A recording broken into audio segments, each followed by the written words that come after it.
Professor He Honshu, Chair of the University Council, the President of Peking University, Professor Gong Yuhyang, the management and faculty of the university, dear students, distinguished guests, ladies and gentlemen. On behalf of the people of Kenya, let me express my deep gratitude for the honor and privilege to address this iconic and top-ranked university, which is not only one of China's most historic and prestigious universities, but also a global citadel of intellectual vibrancy, academic excellence, and groundbreaking research. From its founding in 1898, as a symbol of reform to its pivotal role in shaping China's intellectual and academic identity, Peking University has consistently stood at the vanguard of rigorous scholarship and public service.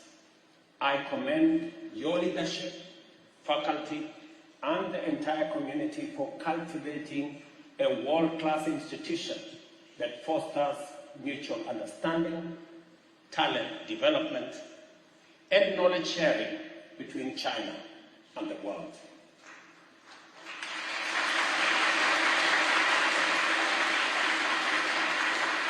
Peking University has played a pivotal role in China-Africa educational relations, having educated over 4,000 African students since 1956, including many from Kenya.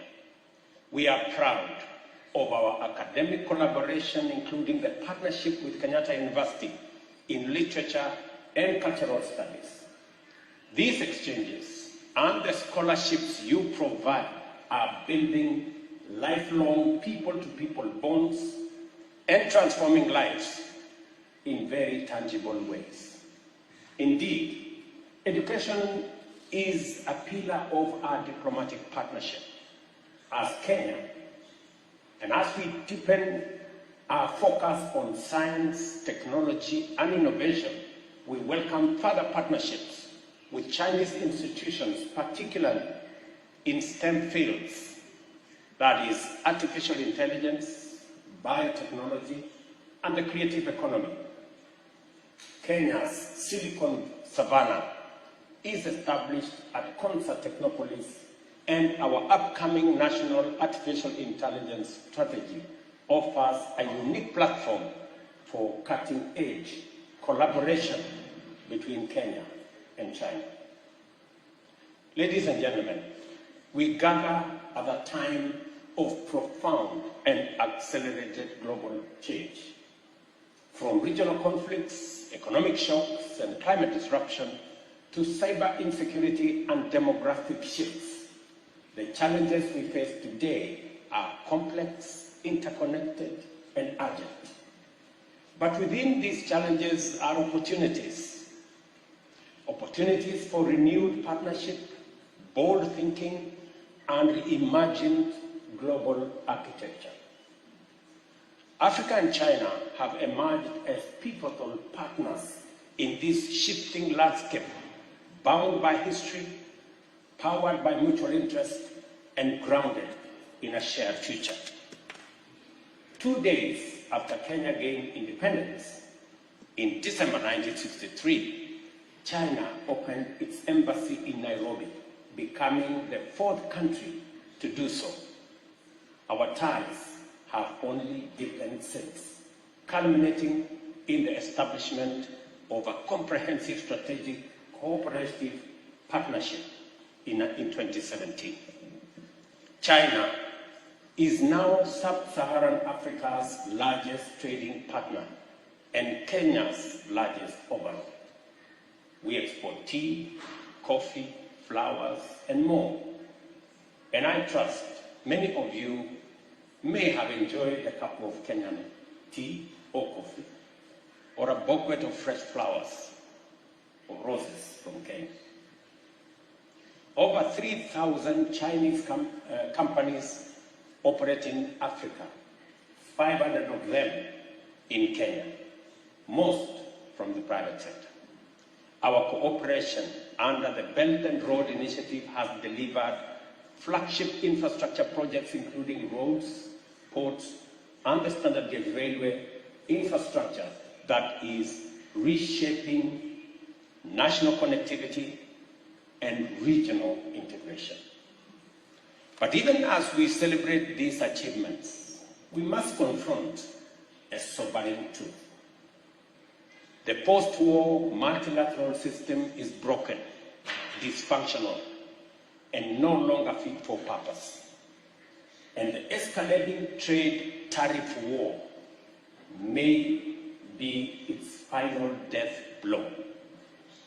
Allow me, ladies and gentlemen, to give my perspectives on 4 key aspects, namely peace and security, the climate change crisis, the global financial architecture, and matters global trade, and suggest possible ideas on the way forward.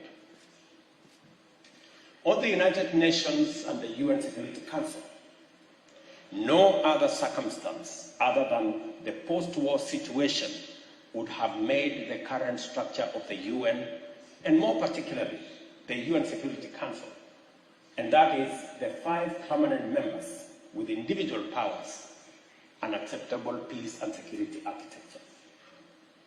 The Security Council, once a beacon of peace and diplomacy, now has 1 permanent member invading one country, while another member takes sides in conflict, in direct contradiction to the Council's own resolutions. Yet today, the permanent members live in denial and resist reform, even as the Security Council becomes less and less legitimate and its relevance is being put to question. On the other hand, the global multilateral financial architecture is simply outdated. The Bretton Woods institutions recently celebrated their 80th anniversary. 80 years ago, we all know 2/3 of the world's nations did not exist as states when this architecture came into being.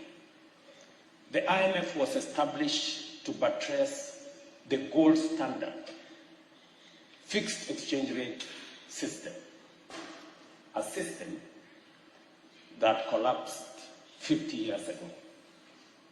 The World Bank, on the other hand, was established to rebuild Europe, an assignment now very well overtaken by events. This financial architecture that we have today presents 4 intertwined challenges. Number 1, the challenge of liquidity or financial safety net for the multiple and persistent climate and economic shocks that we face today. Secondly, inadequate finance for development and climate action. And number 3, cost of capital, what we are calling the great financial divide. And lastly, the problem of recurring debt crisis in developing countries, which is a consequence of the first 3. The climate crisis is perhaps the most urgent and existential challenge of our time. Africa, despite contributing the least to global emissions, bear the greatest burden through floods, droughts, displacement, and food insecurity. We have scientific consensus that these extreme weather events are human-induced. But even if it were otherwise, decarbonization of the economy is progress in its own right. Conservation of nature and clean air are desirable ends in and of themselves.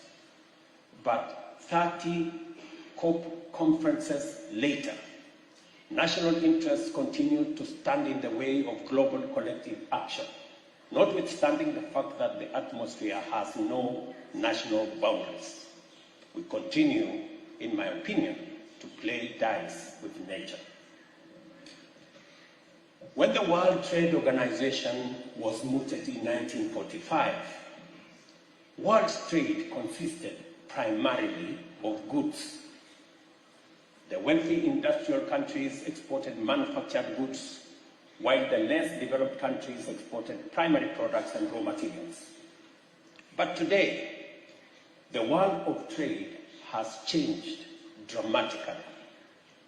Trade in services now accounts for a quarter of global trade and are growing 3 times faster than the merchandise trade. The business process outsourcing, BPO commonly known as, and IT-enabled services, which were inconceivable in 1945, are currently in the order of US $300 billion and projected to grow at 10% annually over the next decade. Trade in services, particularly digitally enabled services, defies the traditional goods logic, as it enables professionals in developing countries to compete with their counterparts in industrialized countries with a lot of ease. But this leveling of the playing field goes beyond digital services. For example, affordable air travel enabled medical tourism to emerge as a growth industry. Ladies and gentlemen, having contextualized the situation as it is now, allow me at this point to suggest my views on where I consider the opportunities of the future to be. Let me put some context to this. For the first 45 years of its existence, the post-war multilateral system was shaped by bipolar ideological divide of the Cold War. This divide, the East-West divide, suggests that we are unable to overcome the bipolar of that era, or the bipartisanship or bipolarism of that era. Seemingly, there appears to be Cold War warriors that are unable to see a world that is not ideologically polarized and are determined to reinvent a polarized world by every means possible. In a world where globalization is no longer an option, but an existential imperative, any polarization is undesirable, unnecessary, and untenable. Two structural forces, in my opinion, have driven globalization, namely technology and demography. They are irreversible. Until very recently, perhaps no more than a decade ago, it was taken for granted that the industrialized West would maintain a competitive advantage in high technology industries, while the global South would remain in low-tech, labor-intensive, and primary goods industries. Today, disruptive, cutting-edge innovation can pop up anywhere in the world. The DeepSeek AI disruption and Kenya's revolutionary mobile money transfer technology are glaring signs of our times.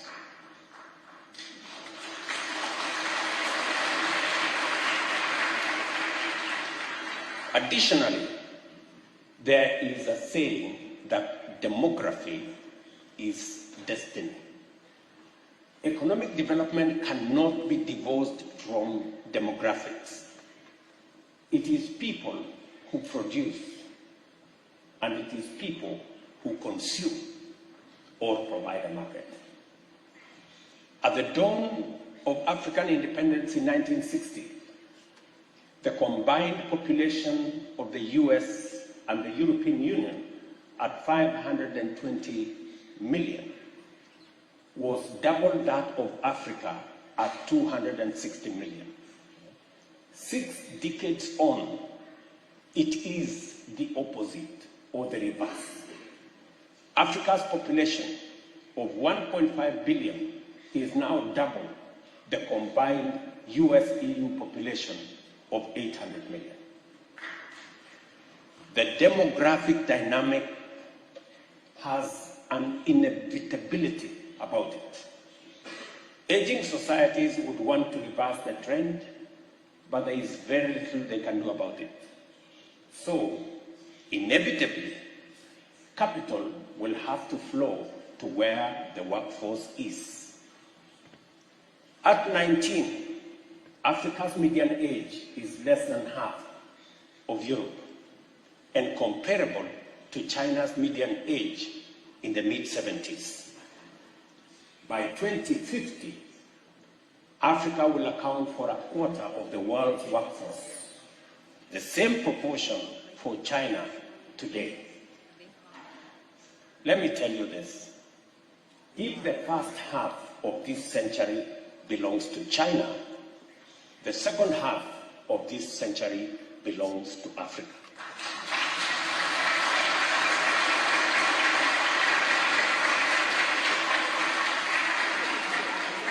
We must therefore imagine a new peace and security architecture, one rooted in democracy, equity, transparency, and equal representation.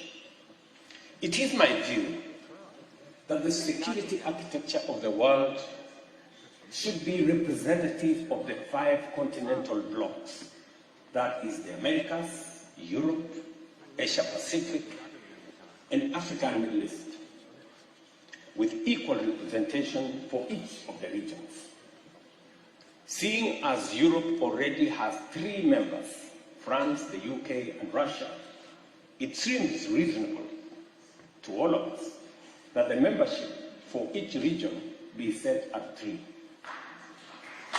so that we end up with a total of 12 permanent members. Such a council would better reflect today's geopolitical realities and uphold the principle of sovereign equality among nations. On the other hand, global opinion is divided on whether the current international financial architecture can be reformed. Many people tell me it cannot. My view is that as difficult as it is still easier to reform this financial architecture, even though the latter would be a better option. At the heart of the Bretton Woods institution is a fundamental issue. These are shareholder institutions. At the time they were formed, the shareholders were also the primary stakeholders and beneficiaries. Both the World Bank and IMF have evolved into development finance institutions, but the ownership and power remains with the wealthy countries that they no longer serve. The interests of the shareholders and stakeholders and beneficiaries are at great variance almost all the time. This anomaly became apparently glaring during the IMF SDR issuance, where 64% of allocations ended up in wealthy countries that did not need liquidity support. The poorest countries, which needed it most, received only 2.4%. That is the extent of disconnect between the shareholders' interests and the stakeholders and beneficiaries' interests. There are many reforms required of these institutions, but I believe that the most consequential is governance changes that will transform them into independent, apolitical global institutions, insulated from the national interest of their shareholders. And you know what? This requires no more than adopting modern corporate governance best practice. The shareholders should elect directors, and the directors should appoint and supervise competent professional management. Just as simple as that. I believe reform, not abandonment of multilateral system, is the path into the future. Let me go back to climate change.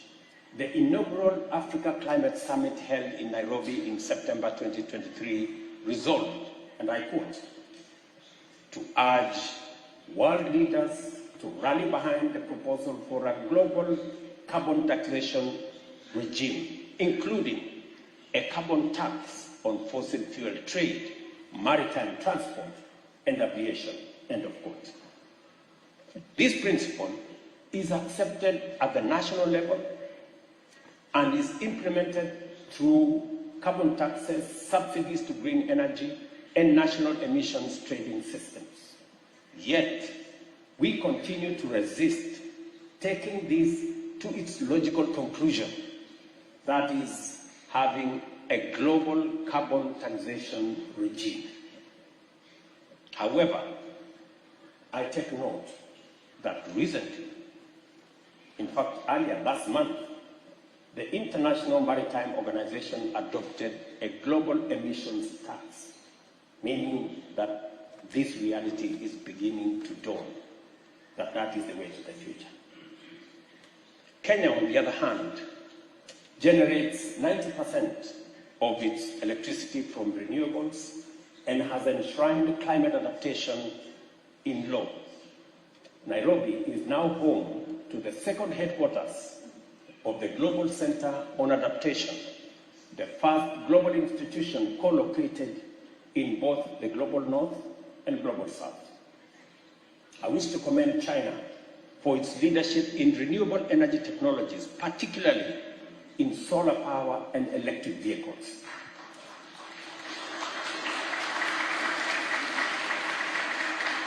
Without China, many of these technologies would remain unaffordable for much of the developing world.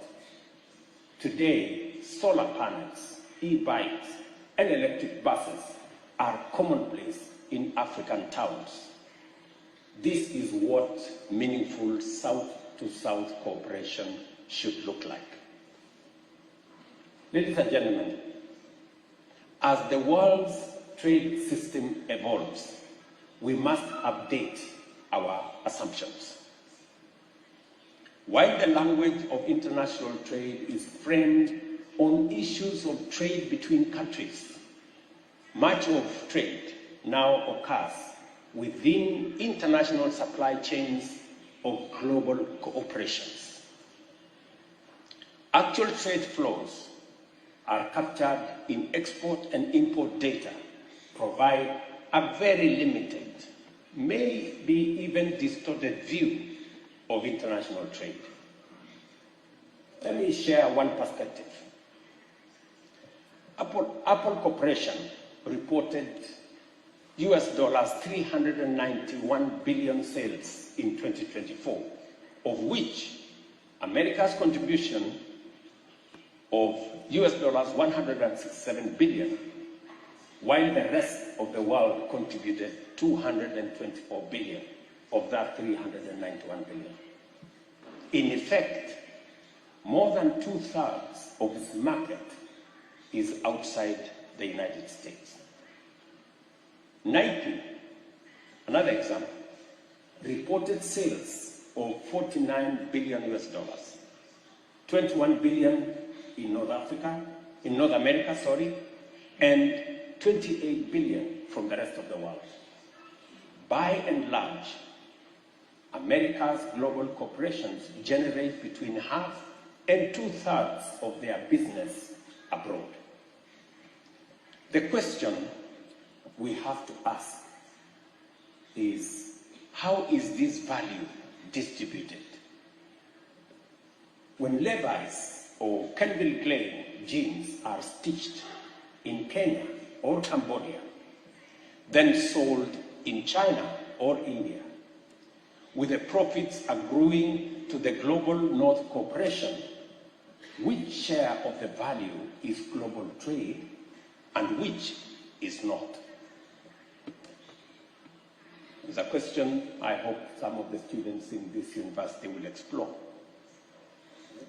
It stands to reason that when the entire value chain is factored into the trade equation, North America enjoys an even more significant commercial surplus from the global trade than is reflected in the trade figures we are currently working with. Indeed, this is the conclusion reached in a study by the European think tank Center for Economic Policy Research, published in 2024, which was titled Globalization and Profitability of US Firms. Let me quote them, and I quote, "Lower trade barriers allowed North American firms to enter new markets and utilize their intangible assets to boost profitability. Foreign profitability of US firms increased by much more than domestic profitability." End of quote. It is an assignment to all of us as we discuss matters trade to know that the statistics that are available do not give a full picture of what values and what trade we are working with. There is a big difference between numbers of trading goods that is not complemented with numbers trade in services and other intangibles. Kenya's response to these realities is rooted in economic diversification and regional integration. Through the Africa Continental Free Trade Area, we aim to unlock value chains and markets across our 1.4 billion strong continent. Nairobi, our capital, serves as a UN headquarters in the Global South and as a hub for environment, finance, media, and innovation. We are also a diplomatic hub. Kenya has remained a non-aligned nation committed to peaceful resolution of conflict and sovereignty and mutual respect. We support the One China policy, a two-state solution in the Middle East, and dialogue, not escalation, in the Russia-Ukraine conflict. As we say in Africa, when two bulls fight, the grass suffers. Let us choose understanding over confrontation. Kenya's greatest asset is its people, young, skilled, and entrepreneurial.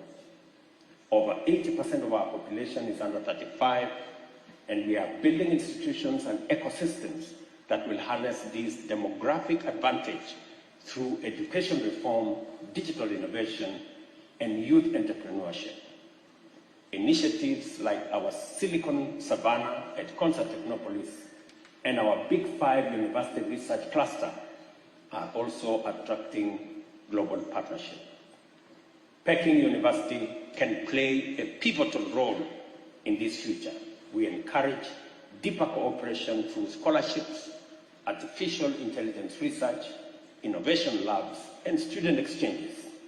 We envision a digital future that is Kenya in location, Africa in identity, and global in impact.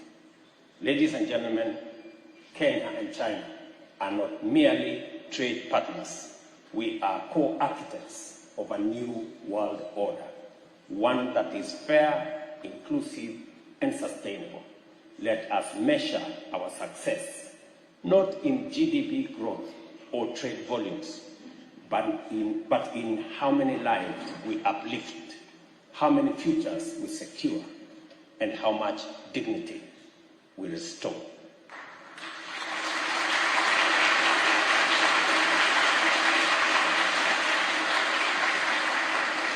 This visit, as the first African state visit to China this year, mirrors my 2024 visit to the United States, the first African state visit there in 15 years.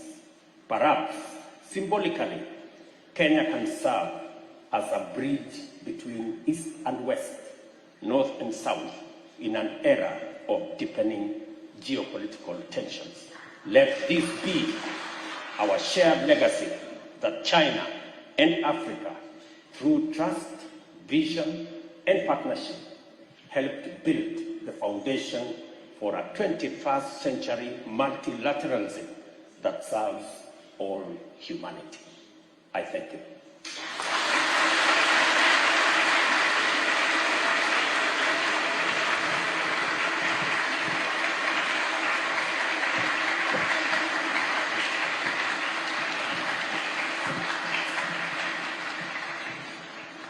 感谢总统阁下的精彩演讲，您的远见卓识给我们留下了深刻的印象。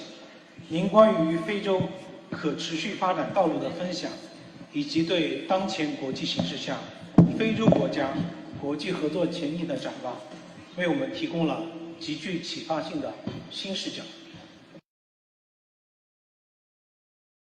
和总统阁下进行互动交流，请同学们举手提问。在提问前，先做一下自我介绍。好，我们先请右边中间的这位同学。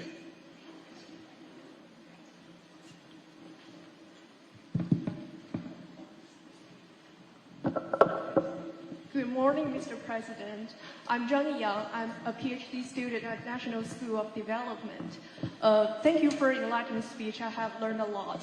And, climate change is now becoming a major challenge for all countries, including China and most countries in Africa. And so I wonder, what is your plan to fight against climate risk, and especially extreme weather? And how would you like to deepen your cooperation on climate with China in the future? Thank you.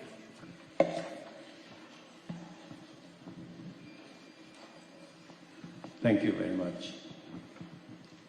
As you say correctly, climate change has no boundaries. The effects of climate change affect all countries, maybe not in the same way, not as the bigger burden is shared by countries in the global south, maybe to a great extent in Africa, and we should step up what I said in my statement.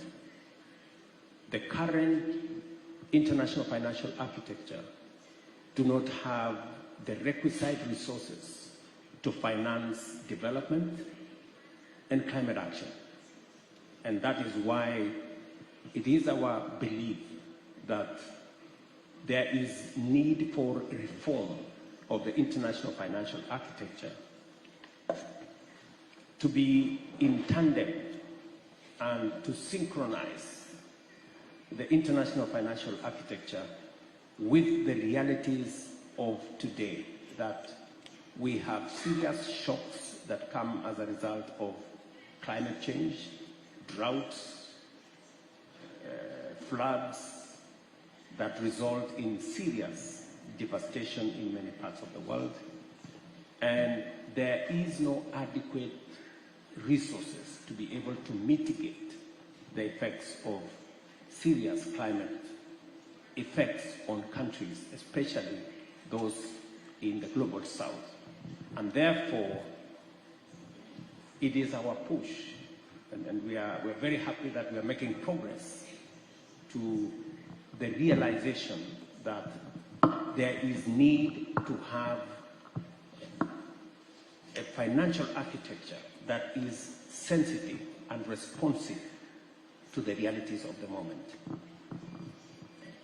It is our considered view that beyond the reform of the financial architecture is new sources of funding, new sources of raising resources to finance development and to finance climate action. And that is why we're saying there is need for us to look at carbon taxation. And finally, is to engage in adaptation, making sure that we mitigate the effects of climate change.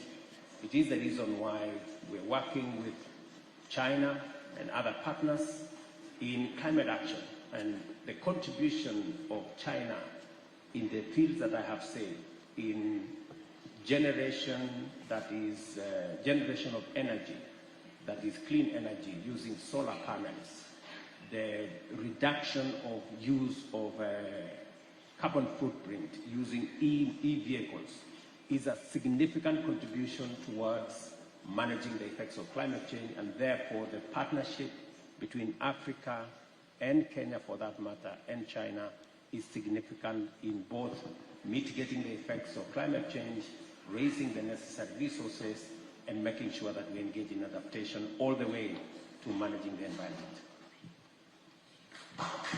Thank you very much. 谢谢总统阁下。由于时间关系呢，我们提最后一个问题，我们把这个机会留给我们的留学生代表，请中间靠左的那位同学。Thank you. I'm Lichuma Clinton from Kenya.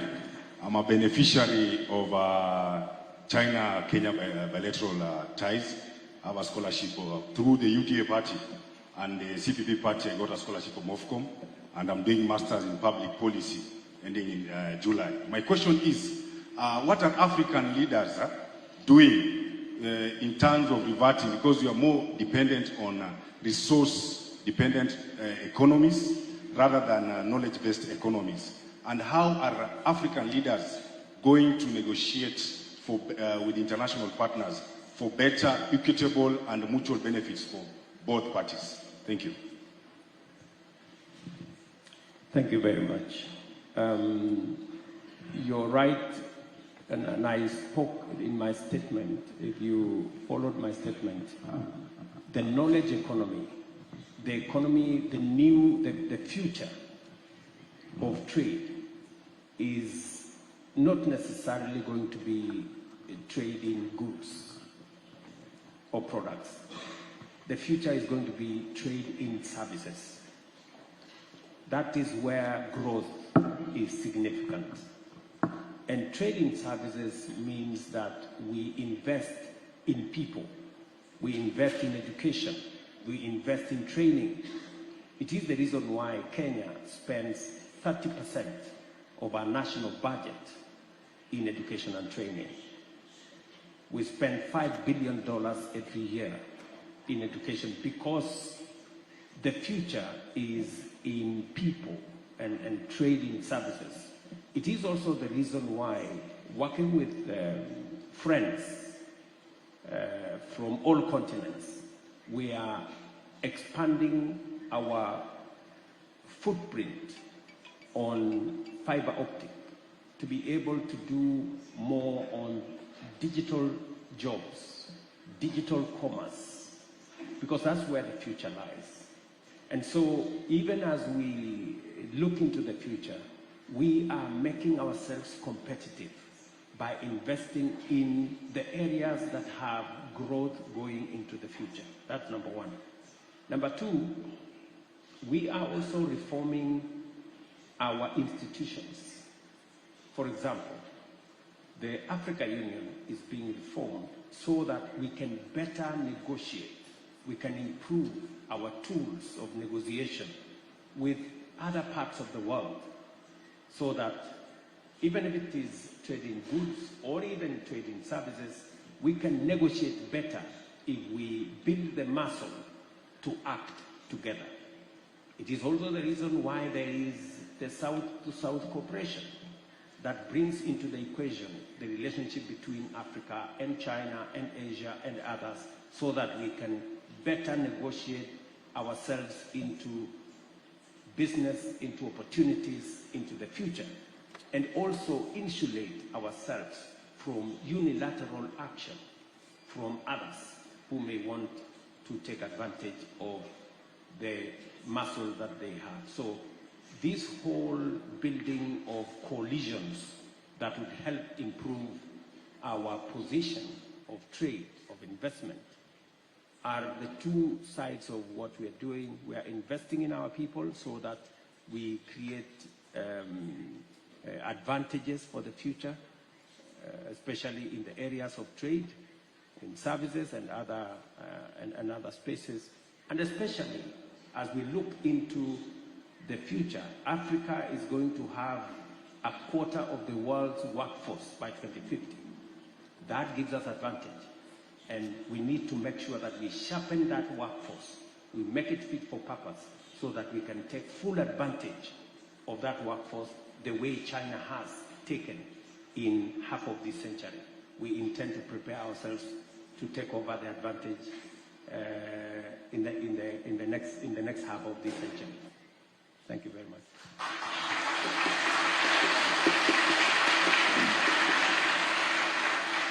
再次感谢总统阁下对同学们提出问题所做出的富有洞见的解答。您的分享不仅拓宽了我们的国际视野，而且加深了我们对肯尼亚发展现状和前景的理解。我们相信今天的交流将成为北京大学与肯尼亚进一步深化合作的重要契机。我们期待未来有更多的机会与肯尼亚各界加强交流，为深化中国同肯尼亚关系、构建新时代全天候中非命运共同体做出贡献。接下来，我们有请何光彩书记代表北京大学向总统阁下赠送纪念品——北京大学大学堂牌匾。我们也请何书记、龚校长与总统阁下合影。